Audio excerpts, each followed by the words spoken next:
नमस्कार। अनय साहित्य क्लासेस की आज की कक्षा में आप सभी का बहुत बहुत स्वागत है। हम आप लोगों को अलंकार पढ़ाने वाले हैं। आज अलंकार में आज हम संदेह अलंकार और भ्रांतिमान अलंकार पढ़ाएंगे, जो कि अर्थालंकार के पार्ट हैं, भाग हैं। तो संदेह अलंकार क्या है, आइए देखते हैं। परिभाषा है, जहां पर समान गुण धर्म के आधार पर किसी वस्तु में संदेह बना रहे उसे संदेह अलंकार कहते हैं।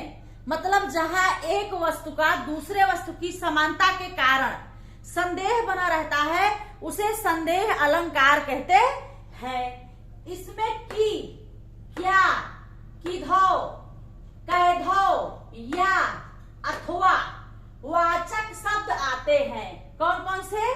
की, क्या, किधो, कैधो या अथवा, ये वाचक शब्द रहेंगे, आपको मिलेंगे।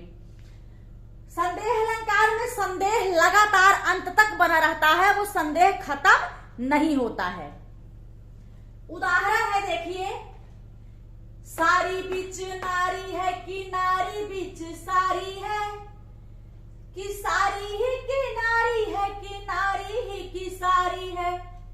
यहां पर द्रौपदी जब चीरहरण हो रहा था उस समय की चर्चा है कि जब चीर खींचना शुरू हो गया तो लोगों को अंत तक जो है वो खत्म नहीं हुआ, लोगों को भ्रम हो गया, संदेह हुआ कि नारी है कि सारी है, कि सारी बीच नारी है कि नारी ही की सारी है। इस प्रकार का संदेह उनके अंदर बना रहा। तो ये जो है संदेह अलंकार है कि सारी बीच नारी है कि नारी बीच सारी है, कि सारी ही की नारी है कि नारी ही की सारी है, संदेह अलंकार।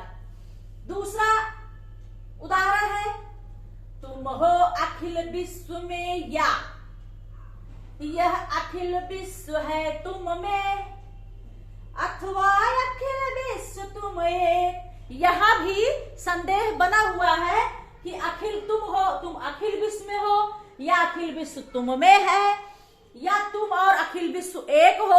इस प्रकार का यहाँ संदेह बना हुआ है, ये संदेह अलंकार है। ठीक है, कि जहां पर संदेह दो वस्तु को लेकर के समानता गुणधर्म के आधार पर होता है, उस संदेह अलंकार कहते हैं। इसमें वाचक शब्द की, क्या, किधो, कैधो या अथवा होते हैं। और संदेह अलंकार में संदेह अंत तक बना रहता है। अगला अलंकार है भ्रांतिमान अलंकार। कौन सा है? भ्रांतिमान। इसकी परिभाषा देखिए, जहां समान गुण धर्म के आधार पर एक वस्तु में दूसरी वस्तु का भ्रम हो, तद अनुरूप क्रिया प्रारंभ हो जाए, तब भ्रांतिमान अलंकार होगा। इसमें वही कह रहा है कि दो वस्तुओं में समान गुण धर्म के आधार पर भ्रम होता है। क्या ये वस्तु यही तो नहीं है?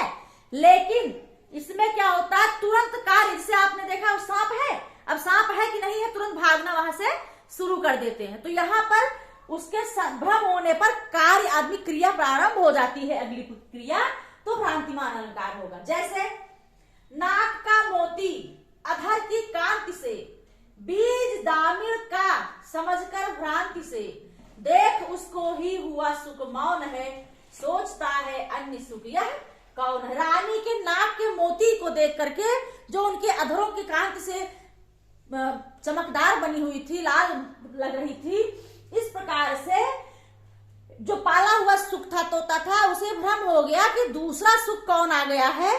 तो इस प्रकार से यहाँ पर भ्रांतिमान अलंकार है।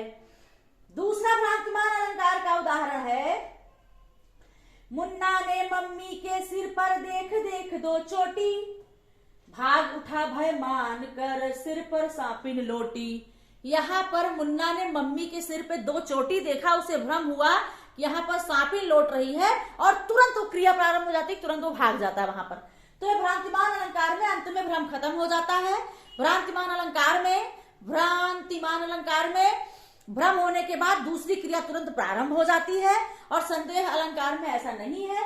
संदेह अलंकार में संदेह अंत तक बना रहता है। इसमें आपको वाचक शब्द मिलेंगे, जैसे क्या है, सारी बीच नारी है कि, नारी बीच सारी है कि, नारी ही की सारी है कि, नारी ही की सारी है।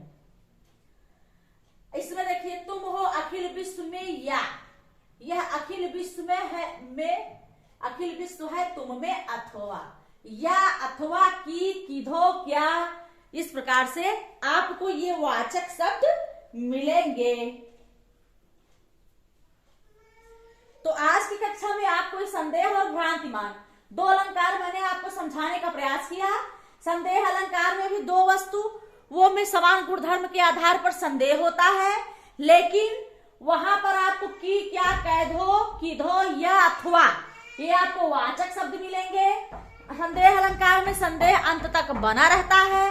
भ्रांतिमान अलंकार में भ्रम होने के बाद अनुरूप क्रिया प्रारंभ हो जाती है। ठीक है, तो इस प्रकार से ये दो अलंकार संदेह और भ्रांतिमान आपके सामने है। मैंने इसे पूरी तरह से समझाने का प्रयास किया। आज की कक्षा में दो अलंकारों के साथ मैं आपसे विदा लेती हूँ। अगले कक्षा में अगले अलंकार के साथ मैं फिर आपसे मिलती हूँ। धन्यवाद।